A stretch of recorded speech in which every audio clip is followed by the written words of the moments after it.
আন্তর্জাতিক অপরাধ ট্রাইব্যুনালে বিচার কাজ শেষ না হওয়া পর্যন্ত আওয়ামী লীগের কার্যক্রম নিষিদ্ধ করার সিদ্ধান্ত নিয়েছে সরকার। বিভিন্ন রাজনৈতিক দল ও সংগঠনের নেতাকর্মী সহ ছাত্র জনতার দাবির পরিপ্রেক্ষিতে এই সিদ্ধান্ত নেয় অন্তর্বর্তী সরকার। মূলত আওয়ামী লীগকে নিষিদ্ধ করার দাবিতে ৩ দিন ধরে টানা কর্মসূচির অন্যতম প্রধান ভূমিকায় ছিলেন জাতীয় নাগরিক পার্টির দক্ষিণাঞ্চলের মুখ্য সংগঠক হাসনাত আব্দুল্লাহ। রোববার ভোরে তার ব্যক্তিগত ভেরিফাইড ফেসবুক অ্যাকাউন্টে এক স্ট্যাটাসে তিনি বলেন, লীগ ধর জেলে ভর। দেখা যায় হাসনাত আব্দুল্লাহর সেই স্ট্যাটাস ২০০০-এর বেশি শেয়ার ও ৯,০০০-এর বেশি কমেন্ট করেছেন নেটিজেনরা।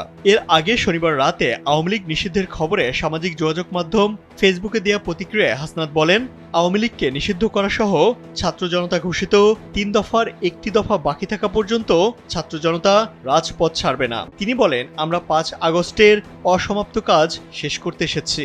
হাসনাত আরও বলেন, এই দাবিগুলো আমাদের সংগ্রামের মূল মন্ত্র।